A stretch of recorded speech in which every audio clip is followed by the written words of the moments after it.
Hi student, I am your math teacher and today we are going to discuss about quadratic equations. तो आज हम देखेंगे quadratic equation. Quadratic equation में हम सबसे पहले इसकी इंट्रोडक्शन देखेंगे। इंट्रोडक्शन में हम देखेंगे कि जो क्वाड्रेटिक इक्वेशन होती है वो किस फॉर्म की है, या सिंपल इसकी स्टैंडर्ड इक्वेशन क्या होती है, या जिसको हम जनरल फॉर्म भी बोलते हैं। एंड दूसरी बात, इसकी पहचान क्या है, हम कैसे किसी भी इक्वेशन को पहचानेंगे कि वो क्वाड्रेटिक है या नहीं है। तो चलो इसको स्टार्ट करते हैं। तो इसको स्टार्ट करने से पहले थोड़ा इसकी इंट्रोडक्शन देखते हैं। तो सबसे पहले इंट्रोडक्शन में हम बात करेंगे पॉलिनोमियल की। इंट्रोडक्शन, तो जैसे 9th क्लास में आप लोगों ने पॉलिनोमियल के बारे में पढ़ा होगा। पॉलिनोमियल पॉलिनोमियल तो उसमें देखो, पॉलिनोमियल सिंपल क्या होता है, अगर आपको नहीं ध्यान तो मैं आपको बता दूं कि हमारे पास जैसे मैथमेटिकल एक्सप्रेशन बनते हैं। अब एक्सप्रेशन किससे बनता है, दो चीज़ें होती हैं हमारे पास, कांस्टेंट एंड वेरिएबल। उनके मिलने से, जैसे कांस्टेंट होते हैं 1 2 3 4 एंड वेरिएबल होते हैं XYZ। तो जैसे मान लो उनके मिलने से इस तरह से, जैसे 3x+5, यहाँ पे 3 एंड 5 जो है कांस्टेंट है, x वेरिएबल है, ये एक एक्सप्रेशन बन रहा है जिसमें टू टर्म है, 3x एंड 5, तो इसको बोलेंगे एक्सप्रेशन। इस तरह से, और जैसे मान लो 4x² + 5x+9, एक एक्सप्रेशन ये बन गया आप लोगों के पास। अब इसी में जब पोलिनोमियल पढ़ा था आप लोगों ने 9th क्लास में, तो उसमें एक चीज़ आपने पढ़ी होनी कि हम किन एक्सप्रेशन को पोलिनोमियल बोलते हैं। तो वहाँ पे आप लोगों ने पोलिनोमियल की कंडीशन देखी होगी कि पोलिनोमियल सिर्फ उन्हीं एक्सप्रेशन को बोला जाएगा जिनमें जो वेरिएबल है उसकी पावर होल नंबर है।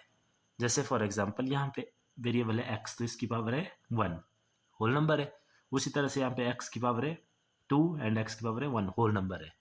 मतलब जैसे मान लो अगर कोई इक्वेशन अगर इस तरह से है 4x की पावर हाफ +5x+9, तो उसको पोलिनोमियल नहीं बोलते हैं। या इसी तरह से इसको ऐसे भी लिख सकते हैं 4√x+5x+9, क्योंकि यहाँ पे जो x की पावर है वो होल नंबर ना होके एक फ्रैक्शन है।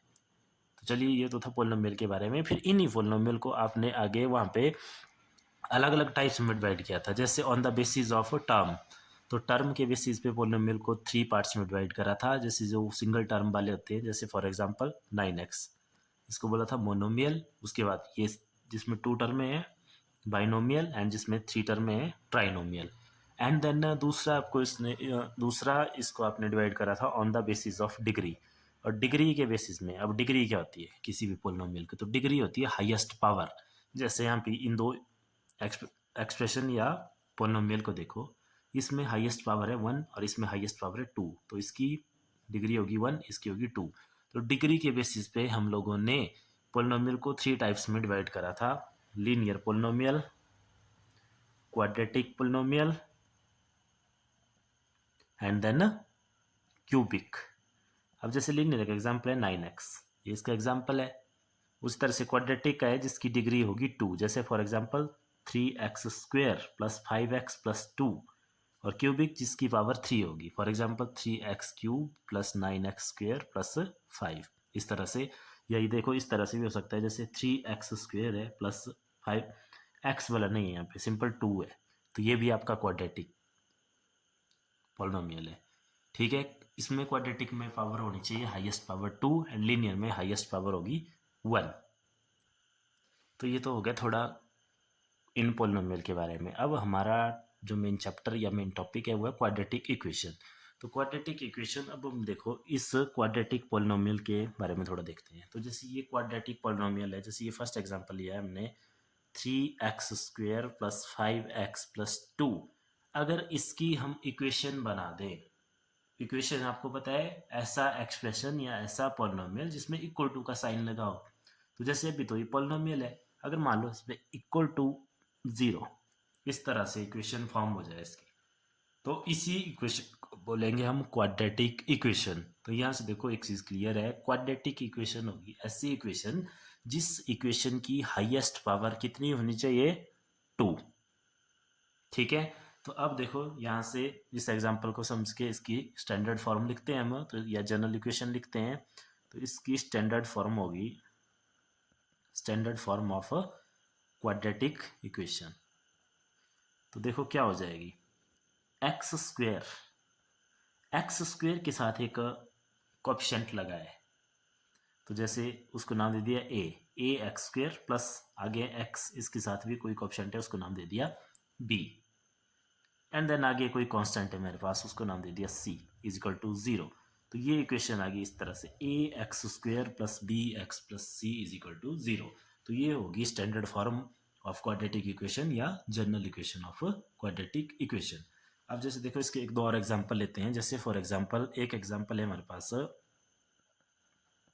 कि x square plus 9 is equal to 0, कि क्या ये हमारे पास क्वाड्रेटिक इक्वेशन है या नहीं है। तो देखो क्वाड्रेटिक इक्वेशन की कंडीशन सिर्फ इतनी है कि उसकी हाईएस्ट पावर होनी चाहिए 2, यानी कि जो वहाँ पे वेरिएबल होगा उस वेरिएबल की पावर होनी चाहिए हाईएस्ट 2।